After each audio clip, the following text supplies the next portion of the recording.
The next thing to know if you're moving to the Salem area from out of state is that Oregon is so much more than Portland. And the reason I say this is because, like I said earlier, many of our clients that are relocating here have never been to Oregon before, and they don't come here till after they close oftentimes on their home, which is crazy, but it happens all the time. I was even on a call the other day with a real estate agent in another state who was telling me about, what her thoughts are on Oregon and what she knows about Oregon, and just how it's just such a negative picture in her mind because all she's ever heard about is Portland. And I just feel like I need to add, first of all, I do think the news has Portland wrong.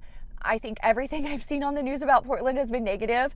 And I can even remember back to when there were riots going on, and it just was like a really dark time there. And that's all you saw on the news. And I was going there myself during that time.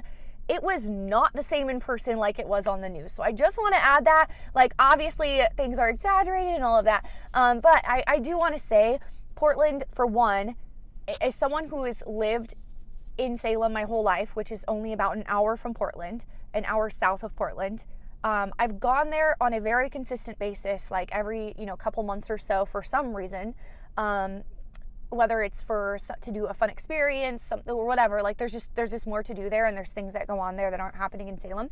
So as someone who's gone there on a very consistent basis my whole life, but hasn't lived there, I view it as a very unique and super beautiful city with honestly a lot to do, even for kids, a lot for families. I just think of it as such a cool, unique, and beautiful, very beautiful Pacific Northwest city that's one of a kind, and have a lot of love for it. However, I know a lot of people don't like it, and there's a lot of negativity around it on the news and whatnot, but just know the most of Oregon is not like Portland. The most of Oregon is Portland is one area in Oregon that I feel like gets so much of the news, and so many people that I talk to, when they hear when they hear I'm from Oregon, all they know is Portland. But it's maybe not always the best representation, I guess is what I'm trying to say, because there's so much more to Oregon than Portland. It's just one